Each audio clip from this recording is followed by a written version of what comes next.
Hey everybody, HomeSliceHenry here, and in today's video I'm going to be showcasing a pseudo-double electric team that I've had some very nice results with in the Open Great League.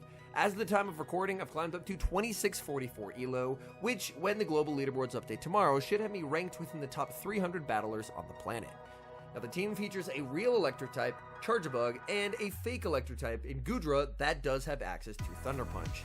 I have seen people in previous seasons, I believe it was Rise, run ABA Electric with Charjabug and Lantern, but I didn't really care for that kind of strategy because Lantern was very feast or famine. But Goodra offers the same coverage as Lantern, Aqua Tail and Thunder Punch, you still get the water and electric coverage, but with Goodra, you're not struggling nearly as much against the grass types and the dragon types that gave Lantern fits. So I'm running Charjabug on the lead, Goodra in the back, and as the safe switch, the ever bulky and ever flexible Lickitung. Now before we hop into the battles, I do kind of want to talk through the strengths and weaknesses of the team.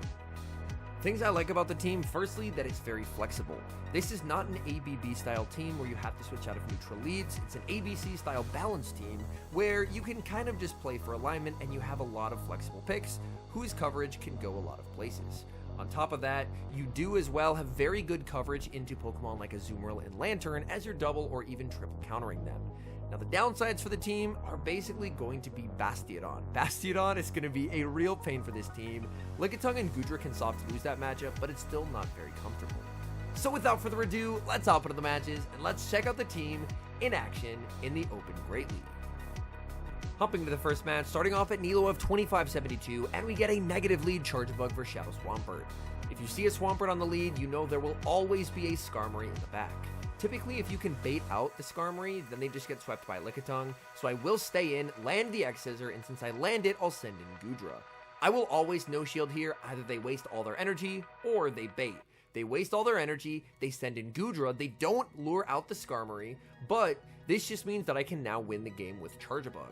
So now I can just send in Lickitung. Lickitung will be able to effectively neutralize their Goodra, and as long as I save 2 shields for my Charjabug will be able to win me this game. So I will fire off the Body Slam, that is going to connect, getting them low, but not low enough, so they will be able to make another charge attack. They can go for the Aqua Tail, that's very okay. I'll go for the Body Slam instantly, and then the moment I see that Skarmory, I'm going to be switching into Charjabug.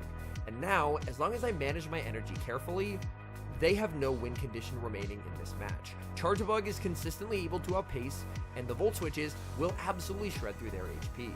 And now, I'm actually okay to fire this off instantly because I still have 2 shields. Even if they were to switch, they can only force 1 shield, I can just X-Scissor and KO. And now, they are going to begin to start firing off energy, but I've already burned through like 3/4 of their health bar just purely off of Volt Switches. So as long as I just farm up to double X-Scissor, this game is completely unlosable. So I will farm up to the double X-Scissor, they switch into the Swampert trying to make it to a move, but it's just not going to matter. The X-Scissor will connect, I say, you know what, I can just send in Lickitung as well, and the opponent sees the writing on the wall, and they will concede the match. Terrible lead in the next game, leading Charjabug versus Shadow Gligar. Opponent is going to stay in to go for a dig, and this is very important. If you send in Lickitung and they try and go for the dig, you can reach the Body Slam first, and putting them at this health range is very, very valuable, because now, I mean, a couple Volt Switches plus an X-Scissor will pretty much KO. They send in Feraligatr, so the opponent is actually triple weak to Lickitung. I will go for the Body Slam bait. The Body Slam bait gets called, great call by my opponent. My opponent farms up a ton of energy, I'm able to make it to another Body Slam. The Body Slam is going to be shielded, I'm going to farm up quite a lot of energy, switch when they reach 100 energy, and catch a guaranteed Hydro Cannon onto Goodra. Again, this is part of what I was talking about at the beginning of the flexible play, that I don't necessarily have to follow a very linear play pattern. I commit the shield, I do get baited, they get to a move, this is only a Crunch or a Hydro Cannon, it can't be an Ice Beam, it is going to be the Crunch, and the Crunch unfortunately will do quite a lot of damage. Opponent is going to send in Gligar, and I can force the final shield, or they're just getting knocked out. The Aqua Tail is going to connect, they let it go, in the back, it's Shadow Typhlosion, and this is a bit of a problem. I have a full health Charjabug, but these Incinerates are going to add up. They are at 40 energy, each Incinerate does give them an extra 20 energy, so they're now at 60. They're going to bait with a Thunder Punch, I can throw 1, and then go for the X-Scissor. The X-Scissor is very safe here because the Volt Switches are shredding through their HP. I'm going to throw one, switch into the Lickitung, and get the catch. And this, I believe, should be game winning because they have to KO the Lickitung. I can send in the Charjabug. I barely survived the Incinerate damage. So we led Charjabug into a team that was ABA strong to Charjabug, but with some flexible play and some catches, we're able to take the win. Charjabug just catching 0 breaks on the lead as I lead into another Gligar. So we've led Charjabug into 3 ground types so far, but we did beat the first 2. Annihilate is brought into the Lickitung, they Night Slash, and they boost. Oh, that's absolutely terrible. I will bait with the Body Slam. The Body Slam bait is successful, and unfortunately, I'm not going to be able to make a Power Whip because they did get the boost, but even a double resisted Body Slam will do a little bit of damage. I'm going to send in the Charjabug. They don't build up to a Shadow Ball, which is quite interesting. So that's just a Night Slash. I know I can survive the Night Slash, but the unfortunate thing here is even though they didn't even build up to the big move, they're boosted, so they're just threatening an insane amount of damage. I go for the X-Scissor to pick up the knockout, and they make a very nice play, aggressively switching into the Gligar, understanding that Gligar up energy is hyper flexible. I will commit the shield on the Goodra. It is going to be the Aerial Ace, and now I can just farm. Goodra firing off the Aqua Tail before they're able to get their move. If they shield, I can shield back and I should just be able to farm down. They are just going to let that through, and we'll have to see what is that final Pokemon. We know they have the Annihilate, and it is going to be Skarmory. So this, unfortunately, I've taken enough damage on the Goodra that this is probably going to be a loss. This is a situation where Thunder Punch is very helpful, but since I had already taken quite a bit of damage on the Goodra from having to deal with wing attacks from the Gligar, I'm probably not going to be winning this game, unfortunately. I'm going to farm up a lot of energy. Opponent tries for the catch, fails the catch. I leave with a lot of energy, but I can't make 2 Aqua Tails, so I have to go for the Thunder Punch here. The Thunder Punch will do a decent amount of damage, but Charjabug is just too low. That's a situation where I feel like if there wasn't a boost, I would have had a good chance to win, but unfortunately, we do end up falling just so short. We move to the next match, and we see our first good lead of the set, Charjabug versus Azumarill. They save switch Goodra, and I'm in a terrific spot. Since switching takes a turn there, I can outpace. So I make the X-Scissor 1 turn before they make their Aqua Tail. I land it, which does very nice damage, and now I can send in Lickitung. Lickitung will be able to get to the Body Slam 1 turn before they get to their Aqua Tail, because again, I do get 1 turn through as they fire off their first move. So I can outpace here, knock out with the Body Slam, and I have a very healthy Lickitung. This is going to be a nuisance for my opponent to deal with. They're going to send in Azumarill, and I'm going to farm up quite a lot of energy. Here, I go for what's arguably a pretty poor bait. In my head, I was thinking they probably want to shield this, but in hindsight, I should have just full sent because guaranteeing damage or a shield is very valuable. They will go for the Play Rough. Play Rough will connect, dealing some pretty nice damage. I'm going to farm up a lot of energy with this Lickitung and then fire off the Power Whip. The Power Whip is going to be shielded. There's that shield that I was thinking they would do earlier. So a little bit unfortunate. I'm going to send in Charjabug, and in the back is Altaria. I can send in Goodra, and this is a matchup where having Thunder Punch is a definite benefit. So I will commit the shield because Thunder Punch does give Goodra, at the very least, an ability to hit for neutral in this matchup. Granted, Dragon Breath is doing almost all the damage, but in a health range like this, Thunder Punch can put it basically into 1 Dragon Breath range. So I will be able to get the farm. They send back in the Azumarill, and they just can never shield this Thunder Punch. It does less than a discharge, so they're never able to shield there. I'm going to fall just short of making the Aqua Tail, but the Volt Switch has to go through, so I can commit the shield against the potential Hydro Pump, and the Volt Switch that KOs is going to knock out. We move to Game 5 of the set, picking up a great lead, Charjabug versus Chestnut. We do wall their energy, opponent will save switch to Skeledirge, and I'm going to respond with Lickitung. In hindsight, maybe I could have sent in Goodra, because Goodra at the very least does wall the fast moves, but my thinking here is that even though this isn't a great matchup for Lickitung, even if my opponent is able to flip switch, I've basically thrown away the only Pokemon on the team that Chestnut has play against. Chestnut is able to wall the charge attacks from Goodra, but again, this is part of why I wanted to run Goodra over something like Lantern, is you get that water electric coverage, but if you're in a matchup where that's walled, you still have the Dragon Breath, which is very valuable.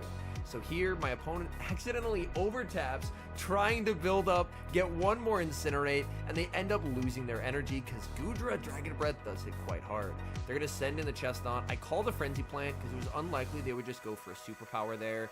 And now I will commit the shield and just continue to farm more and more energy with the Goodra. I know Goodra energy has to be valuable. I will fire off the Aqua Tail. They're debuffed, but it's a non-stab Aqua Tail. It will not KO. They're going to switch, and there's another Typhlosion. We're seeing a lot of Typhlosions, and this team does very, very well into it. Granted, this is in our best alignment against Typhlosion, but we can now just fire off this Aqua Tail. The Aqua Tail will get them very low. In comes the Charge-a-Bug, and that secures the 4-1 set. We move to the next match, going up against fellow content creator K-Pine, leading Charge-a-Bug into Water Gun Lantern. Water Gun Lantern does win the zeros. I win other evens. I'm worried about a Guzzlord in the back. I see a lot of Lantern plus Dragon, so I'm going to bank energy so I can X-Scissor it later, send in my Lickitung, and my opponent responds not with a Guzzlord, but with the Wigglytuff. This is a Pokemon that would absolutely crush the Goodra, so it's good that I see this here. It's good that I bait it out, but this is still a pretty terrible spot for Lickitung to be. They end up shielding the first Body Slam, so he's really wanting to guarantee switch advantage. I will fire off the Body Slam. It's debuffed, so it's not going to do much of anything. I try and make it to a Power Whip since it would do incrementally more damage, but I can't get there, so I will just settle for the Body Slam. Now, having stored energy here is very valuable. I need to Volt Switch this into Discharge range and then fire off the Discharge before they can potentially force a shield or debuff me with an Icy Wind. So I pick up the KO with the Discharge, in comes Lantern, and they're going to fire off their energy. I'm just going to bank the X-Scissor and send in Goodra. Let's see what they have in the back. It's Lickitung in the back. Now, here's where Goodra IVs matter substantially. If you run a pretty attack-weighted Goodra, you can actually get an attack breakpoint where your Dragon Breath does 1 extra damage per Dragon Breath versus Lickitung, which, considering it's a one-turn move, is very valuable and can actually help you flip this matchup. I'm running more of a bulk-oriented Goodra, so I don't get this breakpoint, which means this matchup is a lot more difficult for me. I'm going to farm up a lot of energy. I will fire off the Aqua Tail. The Aqua Tail is not going to be enough to KO here. I think in hindsight, I had to try and commit to the farm down. I don't think I would have got it, but I think I had to try and commit to that farm down there because now up a shield. Lantern is just in a position where they should probably be able to win this game.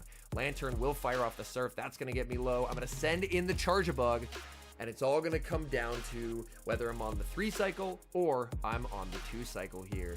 If I'm now approaching a 2 cycle, this should be a win. But if I'm on the 3 cycle, I'm not going to win. And I'm on the 3 cycle, so I do not get the X-Scissor, and unfortunately, that will be game over. If I could play it over again, I like the decision to switch out there to bait out the potential Wigglytuff, but I think I had to try and commit to the farm down with Goodra. Moving to the next match, we see a familiar lead. Leading Charge-a-Bug into Azumarill. Azumarill is absolutely everywhere in the Open Great League right now, so having a team that has Pokemon like Charge-a-Bug and Lickitung that do so well against it should put you in a very good spot. The Lickitung save switch should always be handled like this. You can fire off the X-Scissor right away, outpace them because the switch takes a turn, and then you can do basically an irrecoverable amount of damage to their Lickitung, where then you can switch in your own, and it doesn't matter what they do in this matchup, they're really unable to overcome that health deficit, and so they can't win switch. And this means that you're always going to have very favorable alignment. This is not quite Body Slam range, so I'm actually going to go for the Power Whip in this situation when I overfarm, because I know a Power Whip will guaranteed knockout, and I don't want to risk them surviving here. So I will go for the Power Whip. It is going to be able to pick up the KO. They send in Altaria. I saw a lot of Azu plus Altaria cores today, and honestly, Lickitung as a whole does very well neutrally there. They're going to get a farm down, but I can just send in Goodra. They have all the shields in the world, but you cannot shield fast moves, and Dragon Breath is going to add up. They should switch immediately into the Azu, and I'm going to send in the Charge-a-Bug.